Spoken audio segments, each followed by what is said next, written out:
Naikuyom na lamang ni Lady Elena ang mga kamay matapos makatanggap ng malakas na sampal mula sa asawang si Mayor Albert.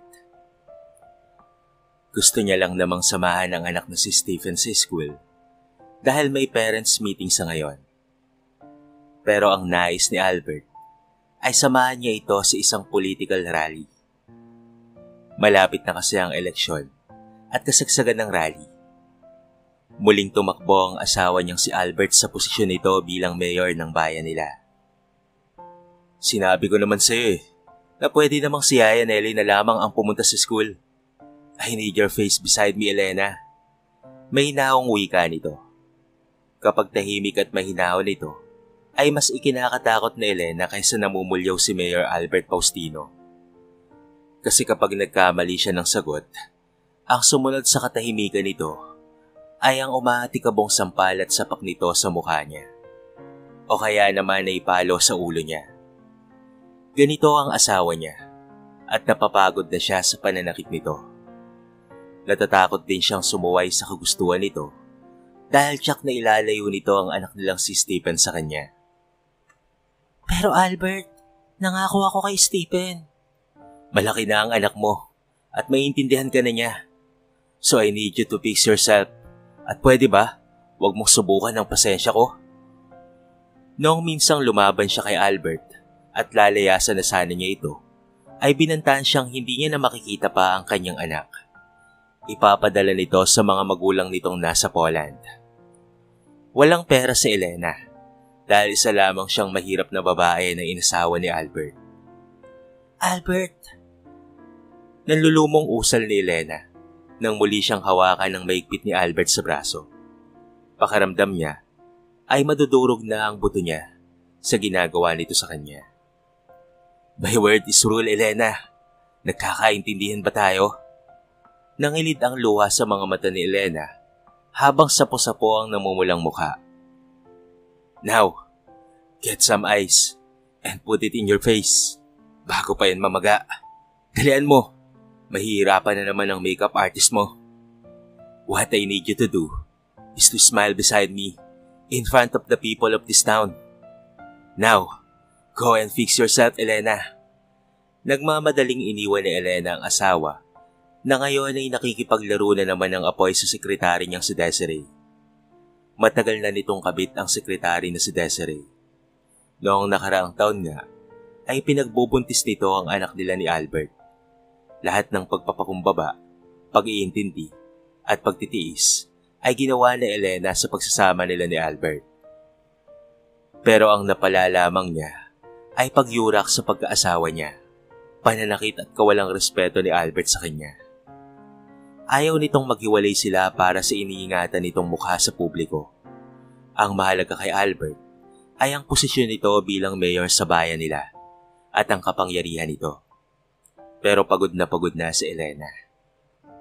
Ma'am, sasamahan mo ako sa school, hindi ba? Tanong ng kanyang anak na si Stephen, habang nasa banyo siya at nilalagyan ng yelo ang namamaga niyang pisngi. Napatitig sa kanya ang anak. Ma'am, bakit hindi ka lumalaban kay Daddy? Ayaw kitang nakikita na nasasaktan palagi. Pwede nating iwanan si Dad, Ma'am. Napaluha ang anak niyang 10 taong gulang na. Matangkad si Stephen. Ang katawan nito ay halos nagbibinata na. Hinaplos nito ang mukha niyang namamaga. Ma'am, sinaktan ka na naman ni Dad. Anak, okay lang si Ma'am ha? Sanay na ako sa daddy mo. Alam mo naman yun. Napakagaan ng mga kamay. Naiiyak niyang wika na pinigil ang anak na puntahan ng ama sa study room nito. Hindi sa ayaw niyang kausapin ito ang ama. Pero ayaw niyang makita ng anak ang kataksilan ng kanyang asawa kasama ang sekretary nitong si Desiree. Anak, halika na. Tulungan mo akong ipusod itong buhok ko. Gusto ko yung disenyo mo noong nakaraan ha. Napakagatlabi na lamang ang anak niyang mahinhin. Maliban sa kanya, ay walang alam si Albert na bakla si Stephen. Tiyak na magagalit ito kapag malamang bakla ang kanilang anak. Ma, namamaga rin po ang anit mo. Mahinang wika nito matapos makita ang anit niya. Naalala niyang kanina ay hinila pala ni Stephen ang buhok niya noong lalabas na sana siya sa opisina. Mas gusto niyang samahan si Stephen sa school kaysa samahan nito sa electoral campaign at pati na rin sa rally nito. Napakapeke ng asawa niya, lalo na sa harapan ng mga mamamayan ng kanilang bayan. Sa harapan ng mga ito ay isang perpektong pamilya sila, isang masayang pagsasama, at minsan ay kinakainggitan pa sila ng ilan. Pero ang lahat ng iyon ay isang maskara lamang ng katotohanan na nakatago sa isang madilim na kasaysayan ng kanilang pamilya. Walang pag-ibig at walang katahimikan. Puro luha at sakit ang nadarama ni Elena. Isang bagay lang naman ang kinakatakutan niya sa ngayon. Yun ay ang mawala sa kanya ang anak na si Stephen. Kapag may lakas na siya para labanan si Mayor Albert, ay lalayasan niya talaga ito. Pero mukhang hanggang pangarap na lamang ata ni Elena. Dahil hindi na ata mangyayari ang ganoon. Mukhang sa lagay niyang ito, ay hindi na siya makakatakas pa kay Albert. Mamamatay na lamang ata siya sa bawat hampas, suntok, sabunot, at maging sasampal nito. Pero hindi pa rin siya makakaalis sa buhay nito. Napakasalbahe talaga ni Dad. Tingin niya sa atin ay isang hayop na pwede niyang hampasin. Ma'am, huwag kang mag-alala. Kapag may sapat na akong lakas para labanan si Dad, ay lalayo tayo sa kanya ha. Just hold on, ma'am. Wika ni Stephen, naawang-awa sa maganda niyang ina. Nasa 28 taong gulang pa lamang ang kanyang ina. Pero kung titignan ito, ay mukha na itong nasa 40 nang dahil sa konsumisyon at pasakit ng kanyang ama. Naturingan pa naman itong ama ng lungsod. Habang nasa parada sila, ay nandidiri si Elena sa bawat pagdantay ng balat ni Albert sa balat niya. Nakakapandiri dahil ang mismong mga kamay na iyon ay ang ginamit nito para hawakan ang katawan ng kabit nito. Gusto niya atang maduwal sa pandidiri. Wife, you smile and stop fidgeting. Para kang kahoy na patay. Bulong nito sa kanya na nakangiti. Do you want me to be happy? Kayong kailangan ako ngayon ni Stephen? Pabalik niya ring wika sa lalaki. Huwag mong ubusin ang pasensya ko, Elena. Alam mo naman ako kapag nagagalit. Kaya stop arguing with me and just join with the flow. Wika nito, sabay patak ng halik sa pisngi ni Elena. Pilit ang ngiti ni Elena, kahit ang totoo, ay tila siyang kadila na nauupos nang dahil sa kawalang hiyaan ng asawang si Albert. Pero ang lahat ng ito ay titiisin na lamang ni Elena para manatili sa tabi ng anak na si Stephen. Naalala niya ang nangyari kahapon. Elena! Elena! Galit na galit si Albert na pumasok sa loob ng bahay nila. Naabutan nito ang asawa sa study room nito na mukmok na naman sa pagbabasa ng aklat. Napangisi si Albert na hinila ito ngunit ipiniksi ni Elena ang mga bisig. I'm waiting for you sa press con, pero hindi ka dumating. Pinaglalaroan mo ba ako ha? Muling hinablot ni Elena ang mga braso na mahigpit na hinawakan ni Albert. Anong gagawin ko doon? Ngumiti, ha? Ganun ba? Ngingiti sa harap ng mga reporters? Magpupunas kunwari ng pawis mo? O kaya nang hawakan mo sa mga kamay? Albert, hindi ka ba nandidiri? Kasi ako, diring-diri ako sa'yo, Albert. Balik na sigaw ni Elena sa asawa. Naroon naman si Desiree na kabit at sekretary nito. Dumapo ang mga kamay nito sa pisngi niya. Wake up! Nakalimutan mo na ba ang obligasyon mo na yan bilang asawa ng mayor, ha? Sa halip na umiyak sa sakit ng sampal, ay napangisi si Elena. Tanga ka ba? Eh di sana si Desiree ang inasawa mo. Bakit ako? Dahil matalino akong abogado? Dahil sikat akong political analyst at representative ng party list? Kaya mo ako inasawa? Hayop ka, Albert. Sumusobra ka na. Isa na namang sampala ang dumapo sa pisngi niya. Pakaramdam ni Elena ay namamanhid na ang pisngi niya sa sakit. Hindi niya na nararamdaman iyon. Sige. Ano ba? Kulang pa ba ang sampal? Sabunutan mo ako. Suntukin mo ako. Saktan mo ako. At higit sa lahat, ay patayin mo na lamang ako. Sa pananakit sa akin. Diyan ka naman magaling eh. Sige, saktan mo na ako. Saktan mo ako. Walang kagatol-gatol na sigaw na Elena. Nagbabaga ang mga mata niyang nakikipagtitigan kay Albert na noon ay nagtitimpiri ng galit. Napangiti na lamang si Elena nang maalalang hindi na siya nagawa pang saktan ni Albert kahapon. Sa ginawa niya ay tila ito na himasmasan kasi kailangan siya nito sa political career niya, lalo sa mga rally na kagaya ngayon. Bilang babae ay nauubos na siya, pati natitirang respeto sa pagiging asawa niya ay wala nang natira pa kay Elena. Ang natitira na lamang sa kanya ngayon ay ang tapang at lakas ng loob nang dahil sa anak niyang si Stephen.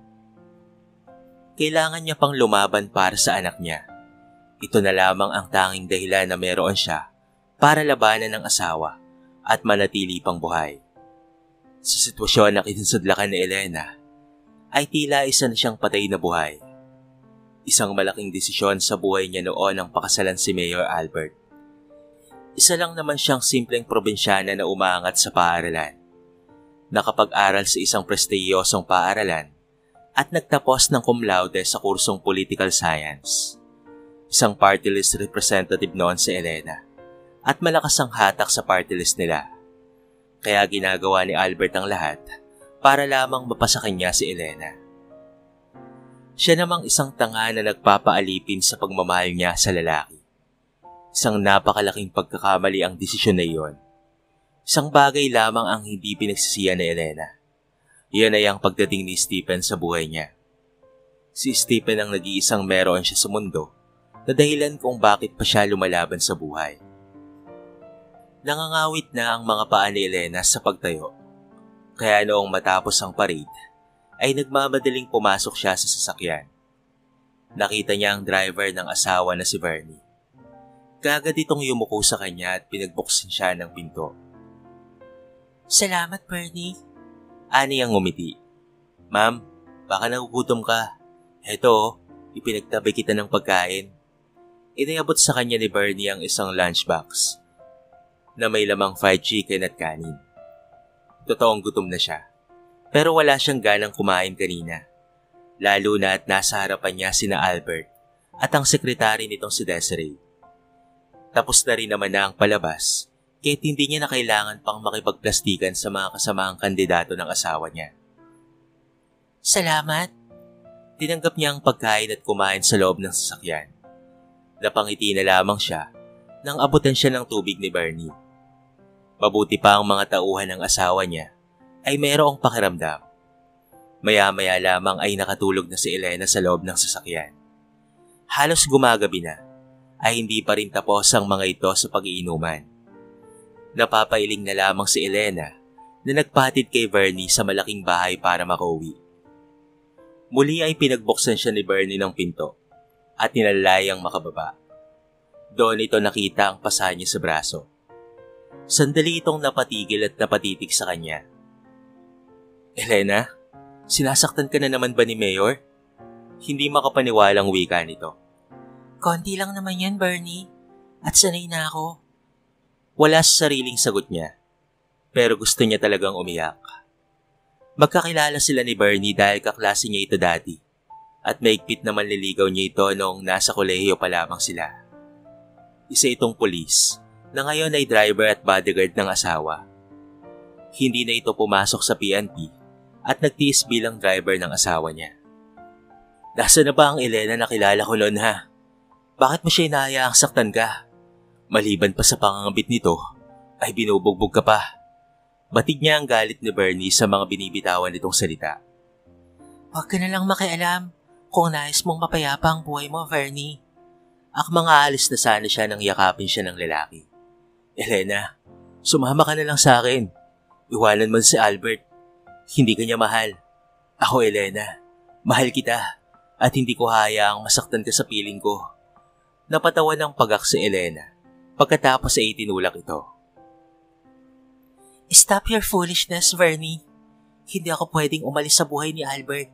Hindi ako pwedeng lumayo dahil kapag ginawa ko yon, ay para ko na rin pinatay ang sarili ko. Elena, wake up. Kailan ka ba titigil sa kaibangan mong yan ha? Dumapo ang mga kamay ni Elena sa mukha ni Bernie.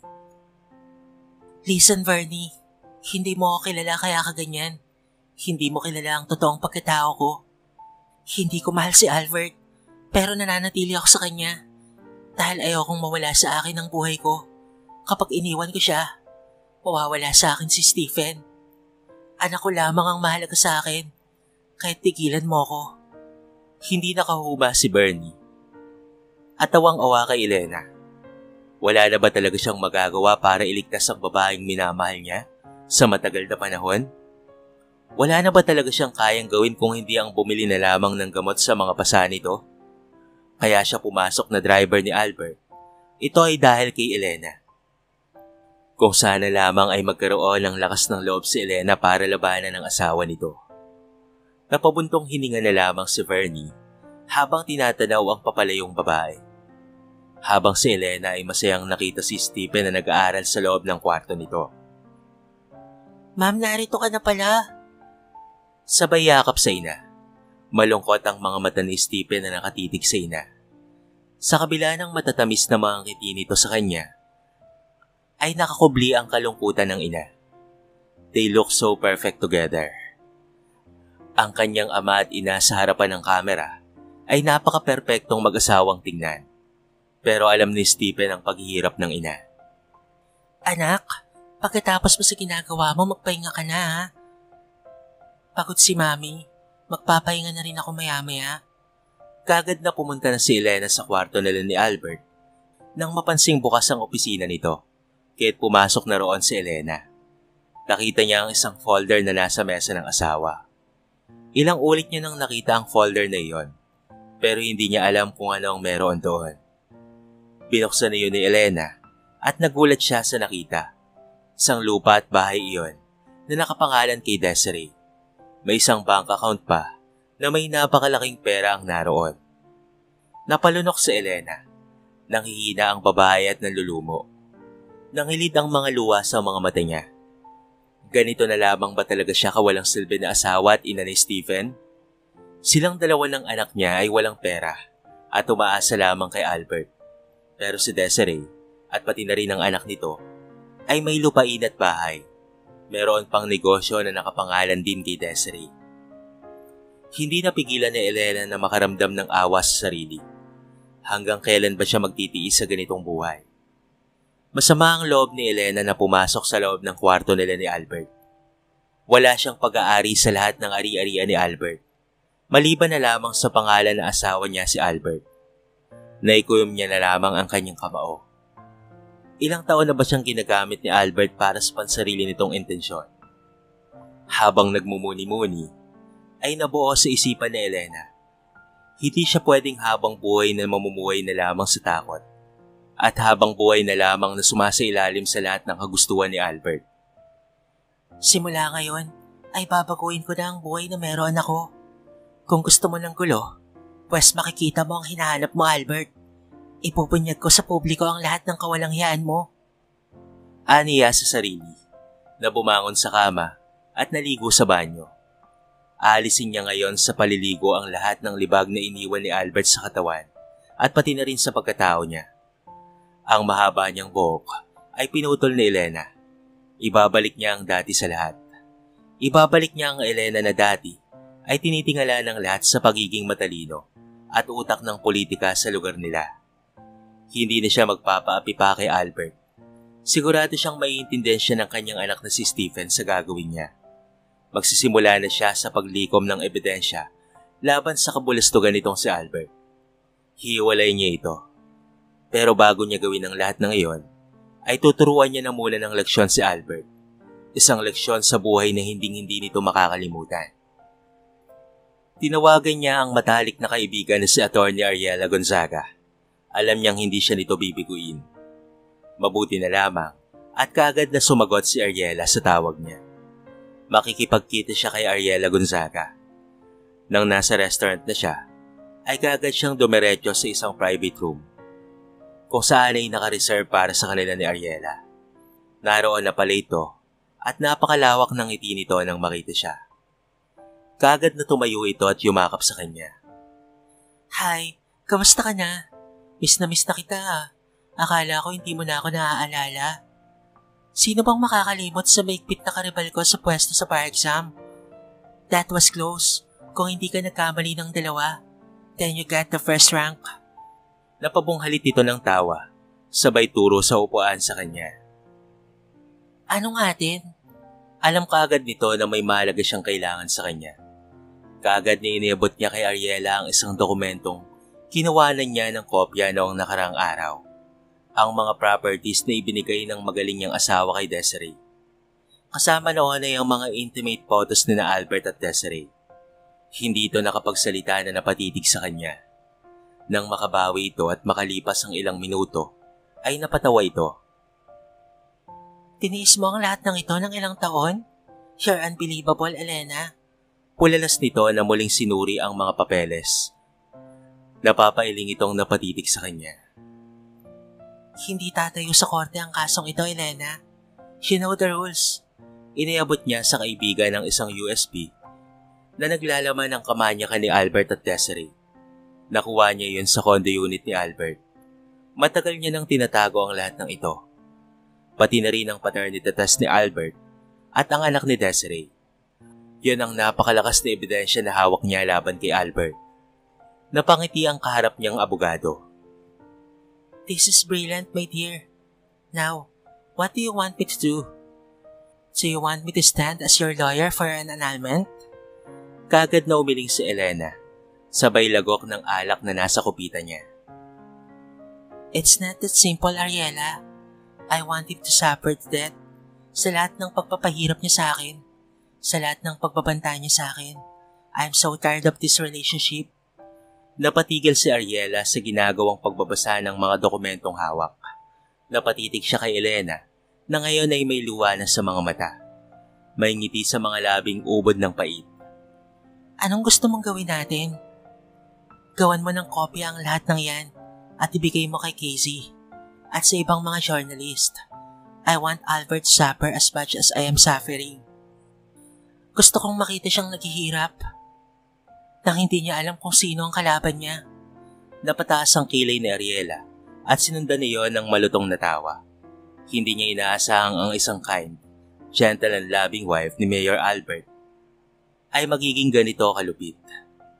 So pinabalak mong sirain ang asawa mo? Paano ang political career niya? Wala akong pakialam.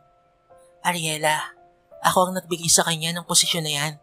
Kaya ako rin ang magtatanggal. Ako ang dahilan kung bakit naging mayor siya. Kaya ako rin ang magtatanggal sa kanya sa pwesto niya. This election, he will be going down. Palatak ni Elena. Sabay muling lagok ng alak sa kupitan niya. Gusto niya ang bagong looks ni Elena na tila bumalik sa pagkabata dahil sa maiksi nitong buhok. Salon na lamang ang kulang dito, kahit pagkatapos silang maghapunan, ay ayayain niya itong magsalon. Matagal-tagal na rin naman silang hindi nakapag-banding ni Elena. Well, I like your plan, Elena. Ang saya siguro ni Bernie kapag malaman niya ang patungkol dito. Nataranta itong napatitig at napapailing. Ayaw nitong malaman ni Bernie ang ginagawa nila dahil baka magsumbong ito kay Albert o kaya ay hindi nito mapigilan ang damdamin. 10:00 na ng gabi nang makalabas sila ni Ariela sa parlor. Gumaan ang pakiramdam ni Elena kahit papaano. Nagpa-exi siya ng buhok, nagpa-massage, pedicure at manicure, at nagpa-makeup na rin. Hindi makapaniwalang napatitig na lamang si Elena sa kanyang refleksyon sa salamin. Perfect! Ang ganda mo, Elena! Nakangiting bulalas ni Ariela. Magkasabay naman silang lumabas at pagkatapos ay nag-late night snack pa bago umuwi si Elena. Pagdating niya roon, ay nakita niyang bukas pa ang ilaw sa kwarto nila ni Albert. Ayaw niya na munang masira ang moment niya kaya dumiretso na muna siya sa guest room, kung saan ay nililipat niya kanina ang mga gamit niya. Habang sa bintana naman ng kwarto ng mag-asawa, ay nakita ni Albert na bumaba si Elena sa kotse ng matalik nitong kaibigan na si Ariela. Tila nabunutan ng tinik ang dibdib niya nang makitang hindi lalaki ang kasama ng asawa niya. Pero napapansin niya ang kakaibang itsura nito. Kaya alam na kaagad ni Albert na galing ito sa parlor para ito'y magpaganda. Hinihintay niya na lamang na pumasok ito sa kwarto nila para makita ng malapitan. Pero halos magte-30 minuto na lamang ang lumipas nang wala ring Elena ang pumasok sa kwarto nila kahit nagtataka na si Albert. Bumangon siya at sinilip si Elena pero wala ito sa sala. Wala rin ito sa beranda at pati na rin salon. Kaya't nakapagtataka kung saan ito nagpunta. Naisip niya na lamang na nasa kwarto ni Stephen ang asawa. Hindi niya alam kung nagtatampo ba ito sa kanya o galit. Wala siyang natanggap na mensahe mula rito. Hindi niya na lamang ito pinansin at tumuloy na lamang siya sa kwarto para matulog. Pagod rin siya kanina sa kanilang rally. Kinabukasan ay maagang nagising si Elena. Nakasuot siya ng attire na pang-exercise at kasama ang anak na si Stephen na tumatakbo papunta sa plaza. Napapangiti si Elena kapag nakakasalubong ang mga kapitbahay at kakilala. Simula ngayon ay pahalagaan niya na ang sarili niya. Kahit anong pagbabanta ang gawin ni Albert, ay gagawin niya ang lahat para maayos ang takbo ng kanyang buhay. Hindi na siya papayag pa na ang isang kagaya lamang ni Desiree ang manliliit sa pagiging asawa niya kay Albert. Simula ngayon ay iiwanan niya ang buhay na meron siya. Ma'am, mukhang masaya ka ata ngayon ah. Saka napapansin ko lang parang glowing ata ang mami ko. Napahinto si Elena sa pagtakbo ng ilang sandali. Pagkatapos ay bumagal ang pagtakbo nila ng anak niya. Anak, lagi mong tatandaan na kahit anong desisyon ang gagawin ko sa buhay, ay mahal na mahal kita. Tandaan mong kahit magkalayo man tayo ng ilang ulit, ay narito ka lagi sa puso ko. Mahal na mahal kita, Stephen. Hindi niya pa alam sa ngayon kung ano ang gagawin kapag malaman ni Stephen ang mga plano niya. Lihim na lamang na ipinagdarasal ni Elena na sana'y maintindihan siya ng kanyang anak.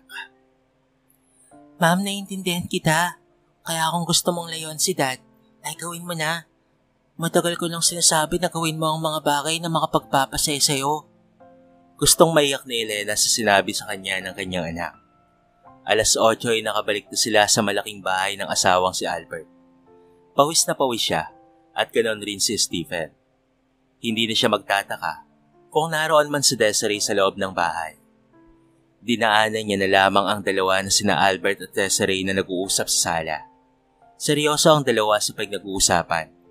Natigilan sila nang makita siya. Napapangiti si Elena. Habang papaakyat na sa taas, magbibihis muna siya bago kumain. Nak, sabay na tayong kumain ha? Pagtawag niya kay Stephen, nakaagad namang tumango. Pumasok siya sa guest room para maligo at magbihis. Isang simpleng short at sleeve lamang ang sinuot niya. Habang nagsusuklay siya ng buhok, ay napatigil siya sa ginagawa nang makitang bumukas ang pinto ng kanyang kwarto.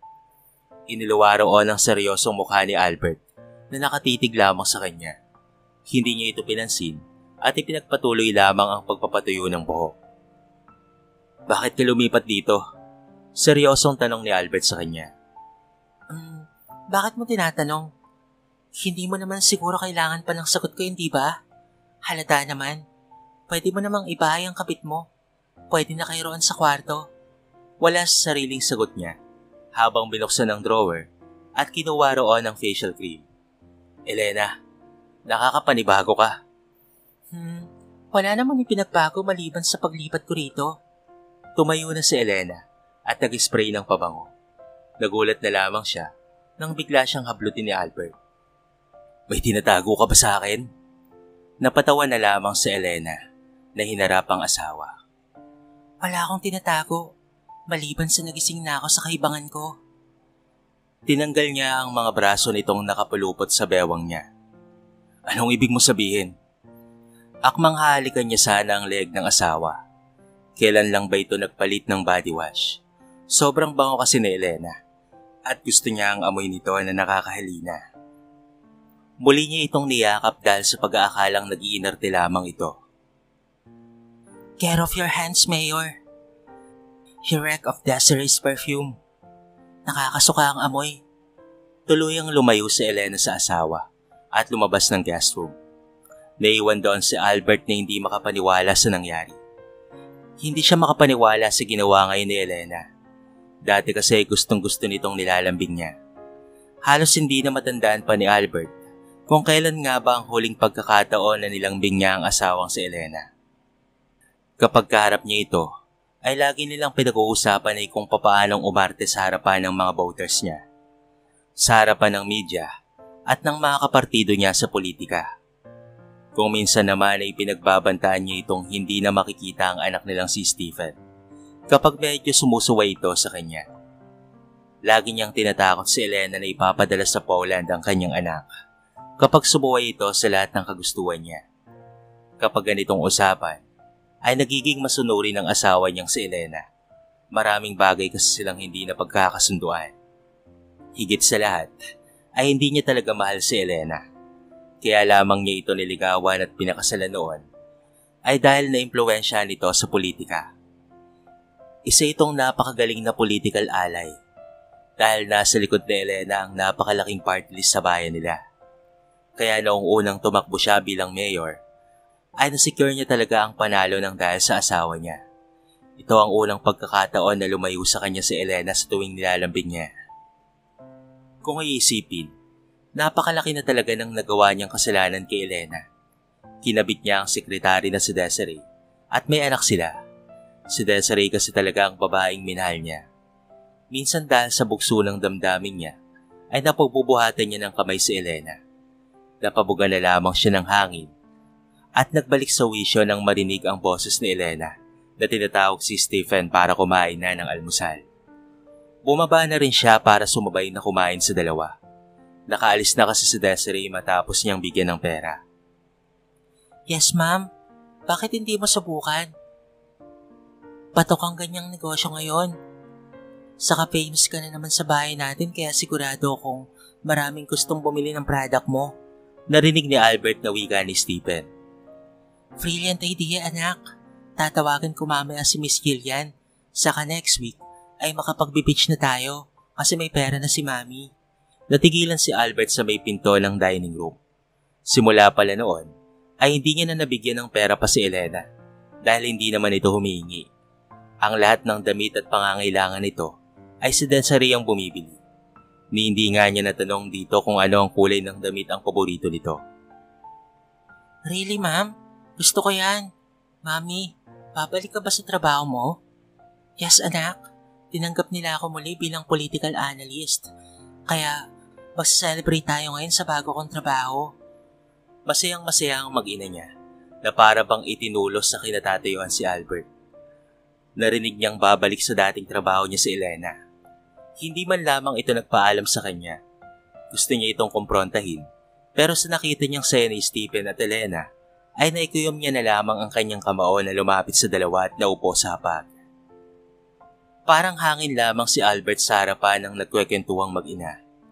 Dati kapag nakikita siya ni Elena na papasok pa lamang sa dining, ay kagad siya nitong ipaghain. Ititigil nito ang lahat ng ginagawa para lamang asikasuhin siya. Elena, tawag pansin ni Albert sa asawa. Napataas lamang ang kilay ni Elena na tumingin sa kanya na sumubo muli ng pagkain. Hindi tuloy alam ni Albert kung nananadya ba ang asawa niya o ano ang nangyayari rito. Nararamdaman niya ang napakalaking bloke ng pader ang nasa pagitan nila. Ma'am, sabi pala ni teacher na thank you raw po sa pagtulong mo sa kanya. Ang galing raw po ng inirekomenda mong abogado sa kanya. Nilalakad na ng korte ang annulment ni teacher at ng asawa niyang taksil. Napaubo si Albert habang umuuya ng pagkain sa sinabi ni Stephen. Yes, anak. Magaling talaga ang ninang Ariela mo. Binala ko nga siyang kunin ng abogado kapag hiwalayin ko na ang daddy mo eh. Napabunghalit ng tawa si Elena. Ganon din si Stephen. Habang si Albert ay hindi maipinta ang mukha. Sabay nang tumayo ang mag-ina niya at iniligpit na ang pinggan na kinakainan. Iniwan siyang mag-isa sa pagkainan. Elena! Namumula sa galit si Albert na tumayo at pinigil ang braso ng asawa. What? Taas kilay nitong tanong. Ramdam niya ang lamig ng pakikitungo ni Elena sa kanya. Napalunok si Albert nang makita ang nag-aalalang mukha ni Stephen na nakatitig sa kanila. Tila naman siya nalagay sa hot seat nang magkasalubong ang tingin na kilay ng anak niya. May panunumbat ang mga mata nitong nakatitig sa kanya na para bang sinasabihan siyang bitawan ng ina niya. Nagbibiro ka lang, hindi ba? Pinalis na Elena ang mga kamay niya at tinalikuran siya. Nagugas ito ng mga kamay habang para naman siyang timang na naghihintay sa sagot ng asawa niya. Kailan ba ako nagbiro sa'yo, Albert? Umalis ito sa tabi niya pagkatapos magpunas ng kamay. Let's go, son. Tapusin natin ang ginagawa mong project sa school. Magkahawa kamay ang dalawa na lumabas sa dining room at iniwan si Albert na nakatulala. Pabalik-balik sa isipan niya ang sinabi ni Elena sa kanya na iiwalayan siya nito at si Atty. Ariela ang kukunin nitong abogado. Restless. Yun ang tamang description sa nadarama ni Albert sa ngayon. Kanina niya pa hinihintay na lumabas sa Elena sa art room ni Stephen para kausapin ito. Pero hindi pa rin ito lumalabas. Kanina pa siya pabalik-balik sa paglalakad sa bahay.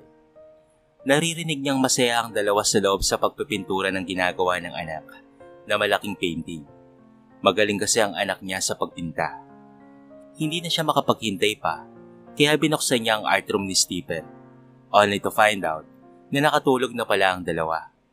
Si Stephen na nakayakap sa ina habang si Elena ay nakapatong ang mahabang legs sa isang stool at nakahilata sa malaking sofa. Natapos na pala ang painting ni Stephen na ginawa. Isa yung sea escapade na may larawan ng isang ina at anak na naglalaro sa tabi ng dagat. Parang may kung ano ang tumusok sa puso ni Albert nang makita sa likuran ng painting ang nakalagay na title ng painting, Freedom. Parang may kung pumukol sa konsensya ni Albert habang nakatitig kay Elena. Inasawa niya lang ito para sa pansariling interes. Ganoon siya kalaking hayop para gawin ito kay Elena. Pero kailangan niya si Elena para sa karir niya at gagawin niya ang lahat para manatili ito sa tabi niya habang kailangan niya pa ito sa karera niya. I'm sorry kung hindi kita minahal. I'm sorry kung hindi kita pwedeng palayain. Pero hindi mo ako pwedeng iwanan, Elena. Hinaplos niya ang maliit na pisngi ng asawa at may kung anong kurot ang nadarama niya sa puso. Lumabas si Albert at pumunta sa guest room na tinutulugan ni Elena kagabi. Naiga siya sa kama at naglalaro sa isipan niya ang larawan nilang dalawa ni Elena habang masaya sila at kumakaway sa mga tao noong nakaraang araw ng rally. They look perfect together. With Elena beside him, no one can win over him as mayor. He was incredible beside Elena. His wife is the face of all political power in the city. He will be nothing without Elena. Napapugan ng hangin si Albert, lalo na noong namoy niya ang bagong gamit na body wash ni Elena sa kobre kama na kinahigaan niya. Nakaramdam siya ng kapayapaan kaya tuluyang napapikit na lamang si Albert at nakatulog sa kama ni Elena. Mamaya pagising niya, ay papalipat niya sa mga maid ang mga gamit ni Elena sa kwarto nila. The room is empty without her, sleeping in their bed. Habang si Elena ay kinakabahan sa nakitang balita sa telebisyon. Napakalakas ng pintig ng puso niya nang nagsisimula na ang plano nila ni Ariela para sirain si Albert sa politika.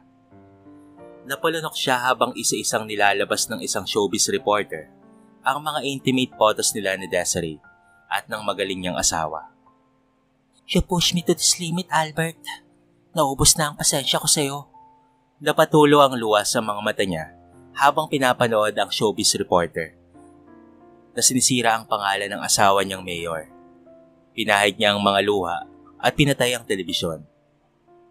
Ako ang naglagay sa'yo sa pwesto mong yan, Albert. But what did I get in returns to my struggles?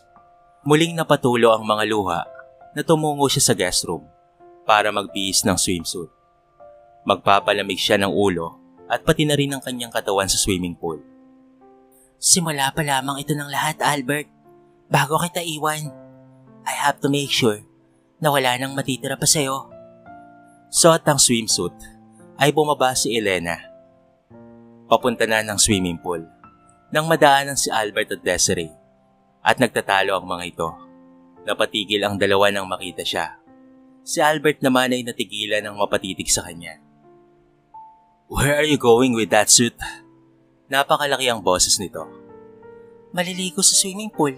Magpapalamig ako ng ulo. Palis na siya nang tumigil at naalala si Desiree.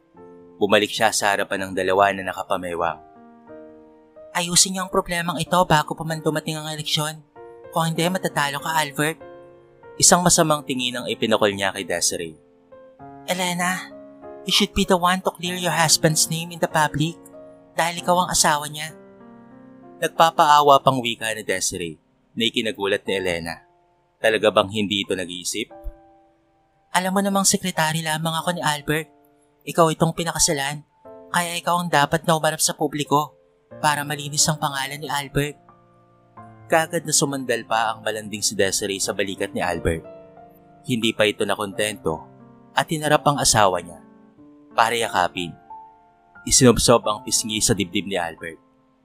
Nanggigigil si Elena sa kaharap niya, pero hindi niya pwedeng pairali ng galit niya. Kapag magagalit siya at makagawa siya ng masama, ay talaga namang matatalo siya. Kaya't nilakasan ni Elena ang loob at napangiti sa kaartehan ng kaharap. Albert, love, di ba tama ako? Dapat si Elena ang magkaayos ng lahat ng ito? Si Elena ang asawa mong kilala sa publiko. Lalong natawa si Elena. Hindi niya napigil ang sarili, sabay lapit sa nag-iinarting si Desiree. Sino ba kasi ang nasa larawan na parang linta kung kumapit sa asawa ko? Hindi ba't ikaw? Sino bang nasa larawan na kasama ni Albert sa hotel? Di ba ikaw? Napapalatak si Elena na dinuro sa ulo si Desiree. Wag kasi puro katawan at kalintian ang gamitin mo. Minsan gumamit ka rin ng utak, Desiree. Akmang lalayo na siya sa dalawa nang pigilan siya ni Albert sa mga kamay. Inilayo nito si Desiree na nakayakap sa kanya. Kagad namang hinablot ni Elena ang mga kamay na tila nandidiri sa paghawak ni Albert dito. Stay away from me. Dahil nakakasuka ang amoy ng babaeng yan na dumidikit sa katawan mo. And both of you, ayusin nyo ang issue nyo. Dahil hindi ako janitress na tagalinis ng naiwan yung dumi. Iniwan niya ang asawang napatulala sa sinabi niya. Love, did you hear what she said? Hindi makapaniwala si Desiree sa sinabi ni Elena sa kanila. Dati kasi ay para itong tutang sumusunod kaagad sa sinasabi ni Albert. Idagdag pang ang ganda nito ngayon sa bagong looks nito. Napansin niya rin na nagpa-eyelash extension ito na dumagdag pa sa pagiging expressive ng mga mata nito. Ito ang pinakaunang pagkakataon na nakita niya itong nagsuot ng ganoong kasexing damit. Napakunot ang noon ni Desiree na nakatitig kay Albert na hindi naaalis ang tingin sa papalayong si Elena. Papunta kasi ito sa swimming pool. Napatanga na lamang si Desiree nang wala sa sariling sumunod si Albert sa asawa. Naiiwan siya sa sala na nakatunganga at hindi makapaniwala sa nangyaring ginawa ni Albert sa kanya. Susundan niya sana ang dalawa nang tumunog ang cellphone niya. Tumawag ang yaya ng anak niya at sinabing pinagkakaguluhan sila ng mga reporter sa mall. Tinanong siya kung kaninong anak ang kasama niya. May nagtatanong pa kung anak ba ni Mayor Albert ang anak ni Desiree. Namutla si Desiree. Ano ang gagawin niya? Napasunod siya kay Albert sa may swimming pool. At tila ipinako sa kinatatayuan si Desiree sa nakita. Hinalikan ni Albert sa labi ang asawa nitong si Elena. Nagpupumiglas naman si Elena mula sa pagkakahapit ni Albert sa bewang niya at malakas na itinulak ito papalayo. Nagbabaga ang galit sa mga mata niyang sinundan niyon ng napakalakas na sampal sa mukha ni Albert. Nababaliw ka na ba? I am your husband. Kaya I can do whatever I want to do with you. Mula sa bokbo hanggang sa paa mo, Elena.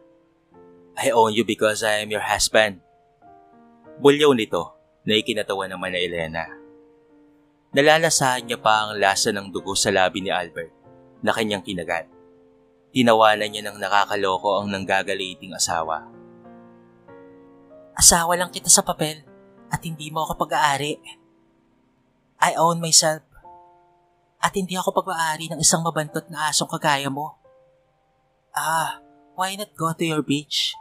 Turo niya kay Desiree na napaluhasan na saksihan. She's hurt sa ginawa mong pagalik sa akin, Mayor. At huwag kang mag-alala dahil kahit sino pang makakita na lumalangoy ako sa swimming pool na ito na naka-two-piece ay walang mangangahas na mambasto sa akin. At kung meron man, then anong pakialam mo, Mayor? Hinubad na Elena ang suot na lingerie at lumantad sa harapan ni Albert ang balingkinita nitong katawan. Napalunok si Albert na nakatitig sa kagandahang nasa harapan niya. Bakit hindi naman ito ginagawa ni Elena dati pa? Umakyat ito sa diving board at doon ay tumalon ito papunta sa naghihintay na malinaw at malalim na tubig ng pool. Tila siyang nahihirapan ngayon sa ginagawa ng asawa niya. Elena, hindi pa tayo tapos mag-usap. Isasabihin pa sana siya nang lumapit sa kanya si Desiree na umiiyak. Nasaktan niya ba si Desiree sa ginawa niyang paghalik kay Elena? Nasalat niya ang labi na may dugo. Ngayon niya lamang ata naramdaman ang kirot ng kagat ni Elena kanina. Love, si Christian. Kagad na lumapit siya kay Desiree at tinanong kung anong nangyari sa anak nilang 5 taong gulang na. Pinagkaguluhan sila ng mga reporter sa mall. Kasama niya si Yaya na namamasyal. Love ang anak natin. Napahilot ito sa sentido na hinila ang braso niya palabas ng mansyon. Nasa garahe na sila nang tinawag nito ang driver na si Bernie. Bernie, kunin mo si Christian at ang yaya niya sa mall. Ikaw naman Desiree, pwede ba? Lagaan mo ng maayos ang bata at lumayo ka na muna sa akin. Magpapalamig muna tayo ng issue. Ayaw kong pumunta ka rito sa bahay. Hindi tayo pwedeng makitang magkasama. Mahirap na. Tama si Elena na kailangan linawin nila ang issue nila ni Desiree dahil makakasira ito sa pangalan niya. Pero love, mamimiss kita. Umiiyak na wika ni Desiree na yumakap sa kanya ng maigpit. Niyakap niya naman ang babae. Mahal niya si Desiree pero kailangan niya si Elena sa tabi niya to secure his career. I know na mamimiss mo ko. Kailangan muna nating magtiis ngayon dahil nalalapit na ang eleksyon. You should clear our name in public. Okay ba yun, love?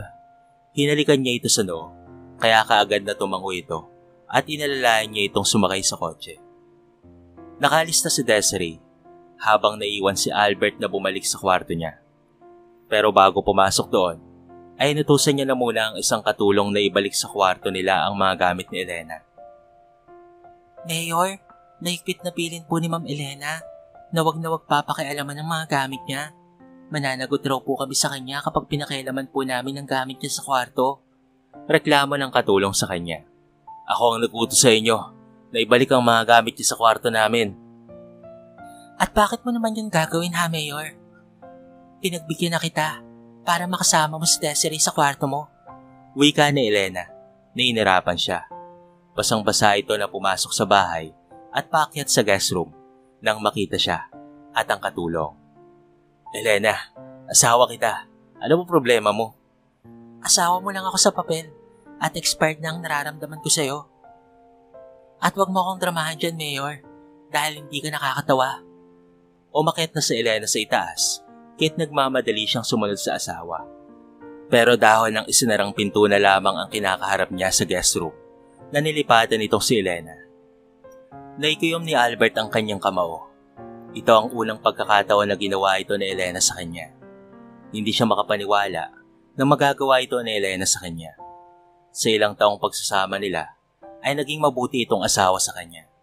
Sumusunod ito sa lahat ng gusto niya. Kaya halos hindi siya makapaniwala na gagawin ito sa kanya ni Elena. Hindi niya alam sa ngayon kung ano ang meron at kung anong nangyayari kay Elena. Pero hindi niya gusto ang ginagawa nito sa kanya ng babae. Ayaw niya ang malamig na pakikitungo ni Elena sa kanya.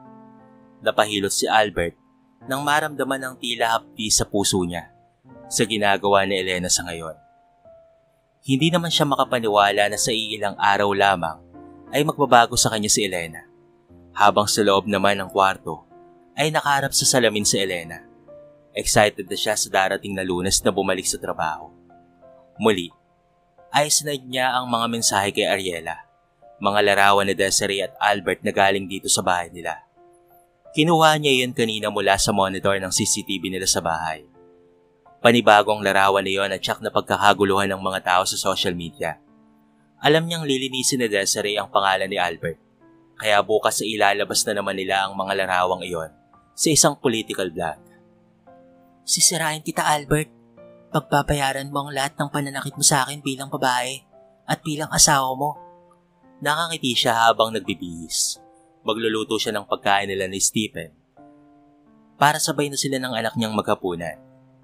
This time, pagkain lamang nila ni Stephen ang lulutuin niya. Hindi kasali si Albert. Ilang pagkain na ba ang iniluto niya para kay Albert ang napanis lamang dahil hindi nito kinain. Pag-uwi nito ay tapos na itong kumain kasama si Desiree. Minsan ay sa pamamahay ni Desiree ito kumakain, kaya simula ngayon ay magluluto na lamang siya ng pagkain na sapat sa kanilang dalawa ni Stephen. Kinabukasan ay pumutok ang balita sa kataksilan ni Mayor Albert sa asawang si Elena na pinagkaguluhan ng mga netizens sa kanilang lugar. Masaya ang umagang sumalubong kay Elena. Ito na ang bagong simula ng kanyang buhay. Paunti-unti lamang pero aalisin niya si Albert sa kanyang buhay. Alam niyang maiintindihan siya ni Stephen sa anumang desisyon niya na gagawin. Elena, I need you to come to munisipyo. Magpapapress ko na ko.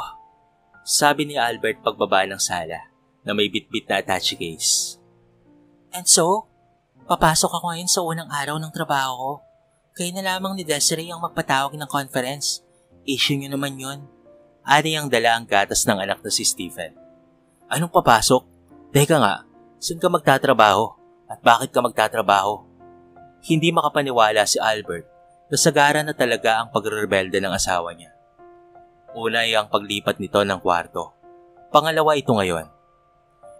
Bumalik ako sa dating trabaho ko, Albert. Hindi ko naman siguro kailangang idetalye sa iyo kung bakit ako magtatrabaho, hindi ba? Pasarkastikong sagot ni Elena sa asawa. Parang nag-init ang ulo ni Albert sa sinagot sa kanya ni Elena. Na mabilis na inablot ang braso ng babae. Tumilapon sa hagdanan ang dalang gatas ni Elena at nabasag ang baso. Ano ba, Albert? Singal niya sa asawa, kaya mabilis na nasampal niya si Elena. Sandaling natigilan si Elena at nagtaas ng tingin.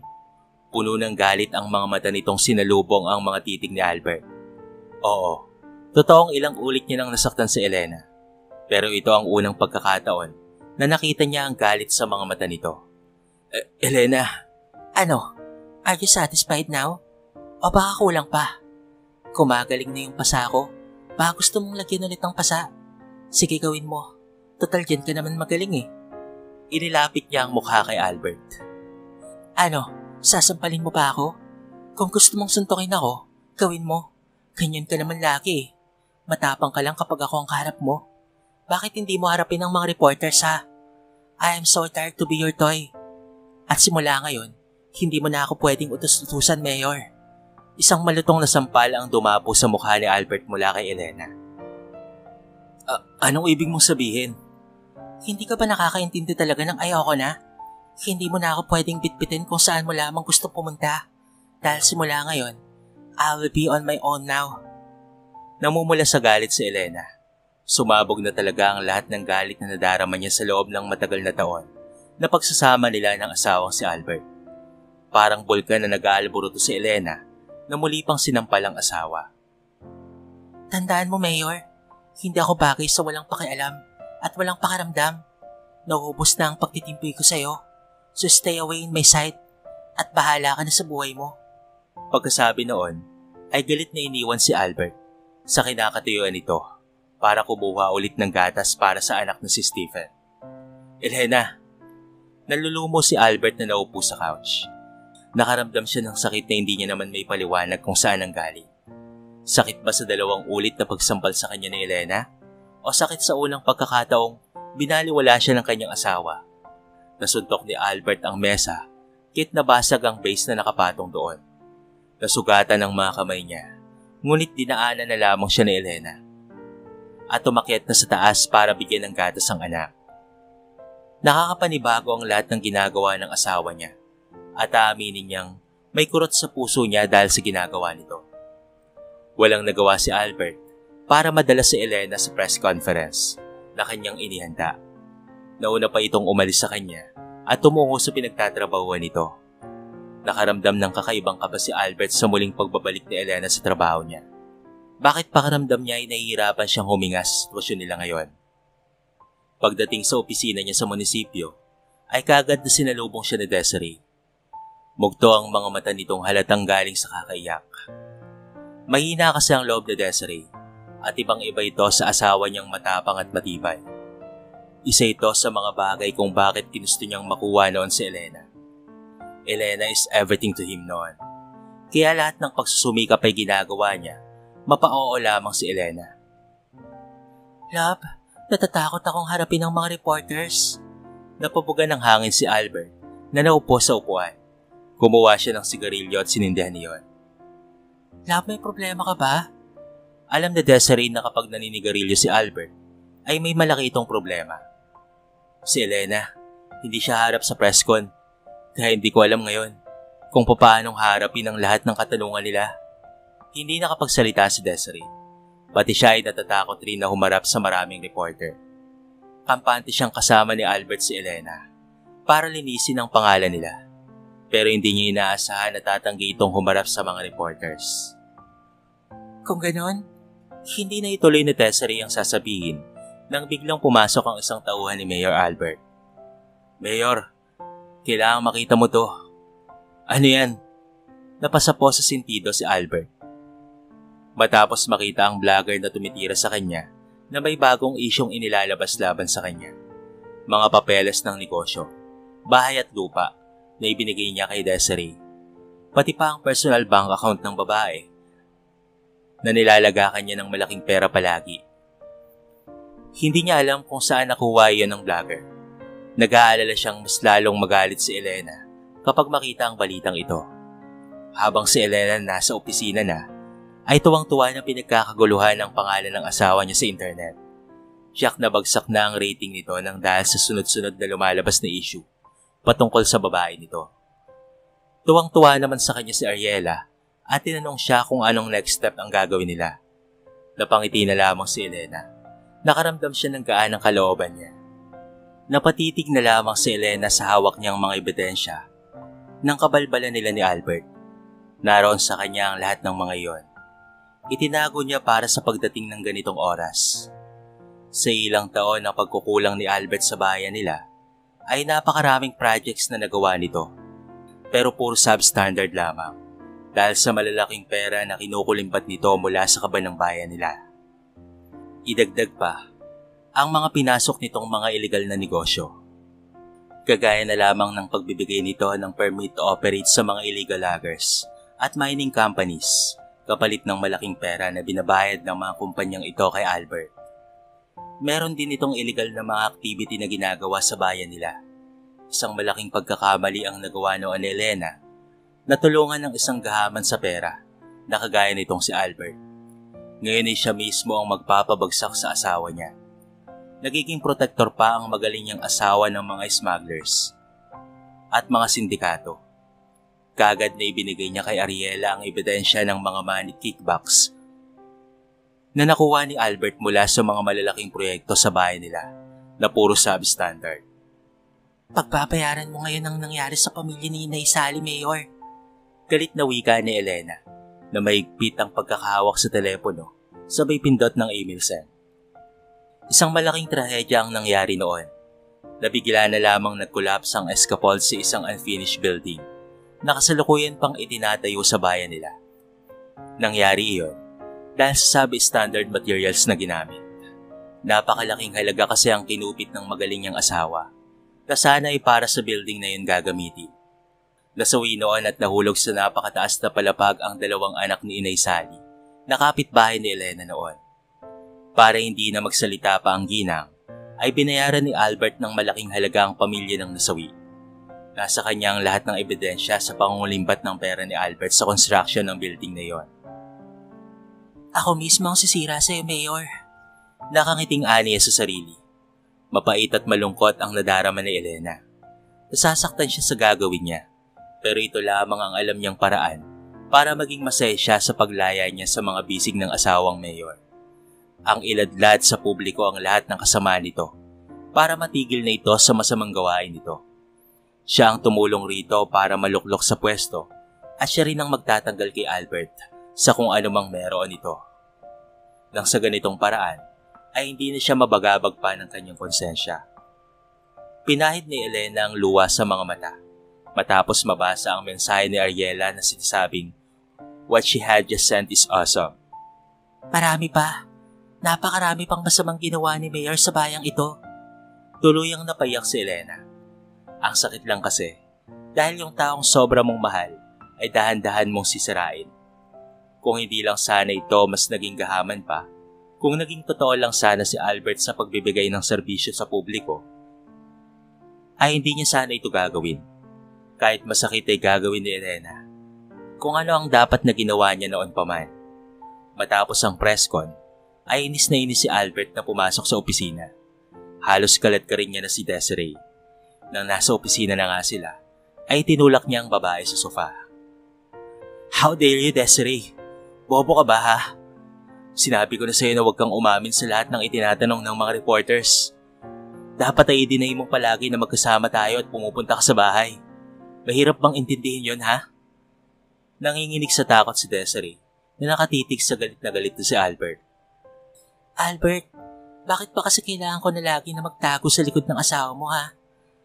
Pwede naman nating aminin ang relasyon natin. Ako naman ang mahal mo. At wala namang namamagitang damdamin sa inyo ni Elena. Pero bakit tila kasalanan ko pa ang lahat ha? Umiiyak na sumbat ni Desiree sa lalaking kaharap niya. Because you are not my wife. You are just my mistress. Si Elena pa rin ang asawa ko. At kahit kailan, ay hindi magbabago yon. Hindi ka pwedeng lumabas sa publiko at sabihin ang patungkol sa relasyon natin. You don't deserve to be my wife dahil bobo ka at wala kang utak. Tuluyang napahagulgol si Desiree sa sakit ng mga binibitawang salita ni Albert. Para yung isang punyal na tumutusok sa puso niya. Wala ka sa kalingkingan ng asawa ko kahit pa saan tignan, Desiree. Mula sa ganda, talino at pagiging edukada. Dagdag pa nito. Namumula ang mga mata ni Desiree sa galit sa sinabi ni Albert sa kanya. Then, kung gano'n naman pala na napakagaling ng asawa mo, bakit po pa ako pinapakialaman? Bakit po ako kinabit? Kung gayon ang galing naman pala ng asawa mo ha? Hindi napigilang sigaw ni Desiree sa mukha ni Albert. Tumapo ang isang kamao nito sa pisngi ni Desiree. Don't you ever dare to question me.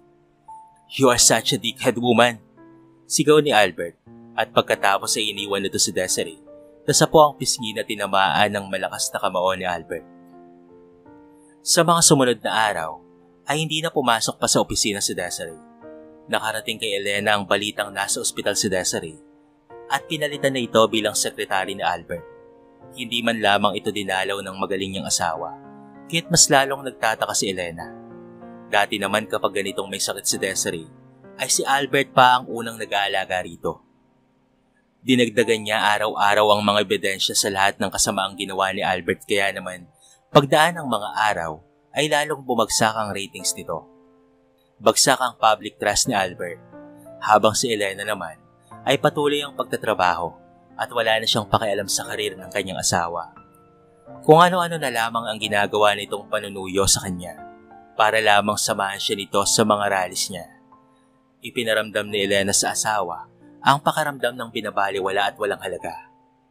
Nagulat na lamang si Elena matapos tumawag sa kanya si Desiree at humingi ito sa kanya ng tulong habang umiiyak. Nalilito pa siya ng dahil sa hindi niya masyadong maintindihan ang sinasabi ng babae. Hanggang sa ang katulong nito ang kumausap sa kanya. Nalaman niyang may Bell's palsy si Desiree kaya hindi ito makapagsalita ng maayos. Pinuntahan niya ang kabit ng asawa niya sa ospital para kausapin. Para na rin sumbatan sa lahat ng ginawa nitong pananakit sa kanya. Subalit pagdating niya roon, ay awang-awa siya kay Desiree. Mugto ang mga mata nito habang ang muka ay nangingitim sa pasa. Desiree, anong ginawa sa'yo ni Albert? Kagad na nalaman niyang si Albert ang gumawa noon sa babae. Hindi ito makapagsalita ng maayos nang dahil sa nasira ang nerves nito sa bibig. Nasasaktan din ito kapag nahahawakan ng tenga nito. Konektado ang damaged nerves ni Desiree sa bibig papunta sa tenga nito. Hindi ko isusumbong si Albert sa ginawa niya sa akin. Pero Elena, wala akong pera na magamit sa therapy. Pinutol ni Albert ang lahat ng koleksyon ko sa mga negosyong binigay niya sa akin. Pati pera ko sa bangko ay nakaplis na, Elena. Hindi ko na rin alam ang gagawin ko. Napapahagulgol na wika ni Desiree. You mean, hindi ka na kinakontak ni Albert? Simula nung araw na yon ay pinutol niya na ang lahat ng koneksyon namin sa isa't isa. Mabuti na lamang ay naawa ang katulong sa akin. Dinala ako sa ospital. Humawak ito sa mga kamay niya. Elena, patawanin mo ko at sinira ko ang pamilya mo. Elena, wala na akong ibang mapupuntahan pa. Alam mo namang ulilang lubos na ako, hindi ba? Si Christian nga ay nasa magulang ng katulong ko. Mabuti na lamang at naawa siya sa akin. Awang-awa si Elena na napatitig kay Desiree. Totoo ang sinasabi nitong ulilang lubos na siya. Nakapagtapos lamang sa pag-aaral noon si Desiree nang dahil sa scholarship ni Albert. Noong nakapagtapos na ito, ay kinuha ni Albert para magtrabaho sa kanya bilang private secretary. Sa tinagal-tagal, ay nalaman niya na lamang na isa na si Desiree sa maraming babae ng asawa niya. Wala kang kasalanan, Desiree. Babae ka lang. At kung totoong lalaki si Albert, ay hindi siya kumabit sa kahit na sinong babae. Kung maayos siyang lalaki, ay hindi itong mangyayari. Sinaktan ka niya, kagaya ng pananakit niya sa akin. Tutulungan kita kapag tinulungan mo ang sarili mo. Nagpahid ng mga luha si Desiree at napatitig kay Elena. Kung maayos na lalaki si Albert, ay hindi nito gagawin sa kanila ang ginawa niya ngayon. Nakita ni Desiree ang liwanag sa madilim niyang landas at hindi siya nagkakamali sa pagplapit kay Elena. Nag-file ng kaso si Desiree kay Mayor Albert dahil sa pananakit nito sa kanya. Inilabas na rin ni Elena ang lahat ng ebidensya sa mga kasama ni Albert at sa mga sumunod na araw ay hinuli ng mga pulis si Albert mismo sa loob ng munisipyo. Napakarami ng kasalanang nagawa niya. Napakalakas ng mga ebidensya laban sa kanya. Nanggagalaiti si Albert sa kung sino man ang gumawa sa kanya nito. Tinawagan niya ang kanyang abogada para maghain ng piyansa sa kanya. Ngunit napakalakas ng kaso niya at napakagaling ng abogadong lumaban sa kanya na walang iba kung hindi si Elena, ang sariling asawa niya. Ang kalaban niya mismo ay ang buong bayan na dating nasasakupan niya. Nahatulan ng habang buhay na pagkakakulong si Mayor Albert. Magkasunod ang malas na dumating sa kanyang buhay. Una ay ang pagkatalo niya sa eleksyon. Ngayon naman ay ang pagkatalo niya sa kaso. At ang huli ay ang annulment case na inihain ni Elena laban sa kanya. Elena, hindi na ba natin kayang ayusin to? Ayusin natin ang buhay natin bilang mag-asawa. Elena, pinagsisihan ko na ang nagawa kong kasalanan. Itigil mo itong annulment case, please. Give me one good reason, Albert, para itigil ko ang annulment case laban sa'yo. Malamig na wika ni Elena sa asawa niyang dating mayor ng bayan nila. Dahil minsan mo na rin akong minahal, Elena. Kahit pa hindi ko nasuklian ang pagmamahal mo para sa akin. Wala nang mananakit sa'yo dahil nasa kulungan na ako.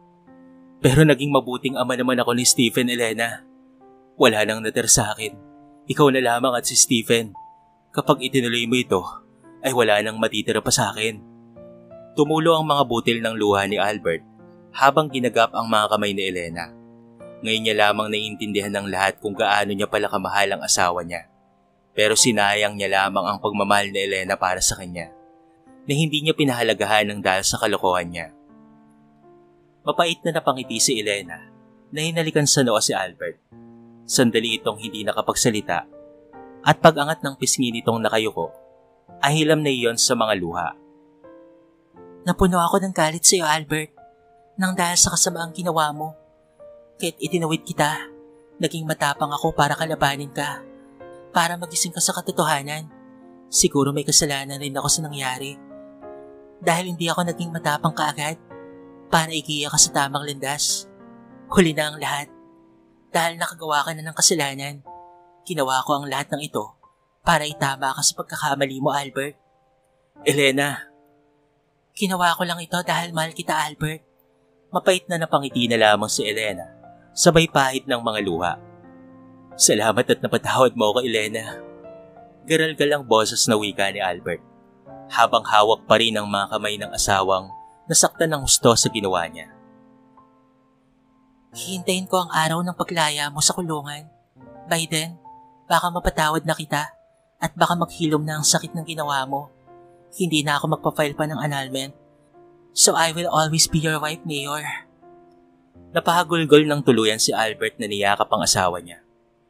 Sa paglipas ng mga taon, ang mga pusong nasasaktan ay naghilom din. Naging magkaibigan sina Elena at Desiree. Pumasok na rin sa paaralan si Christian na anak nitong si Desiree. Nagtatrabaho siya ngayon bilang sekretary ng pinakamagaling na abogado at House Representative sa lower house.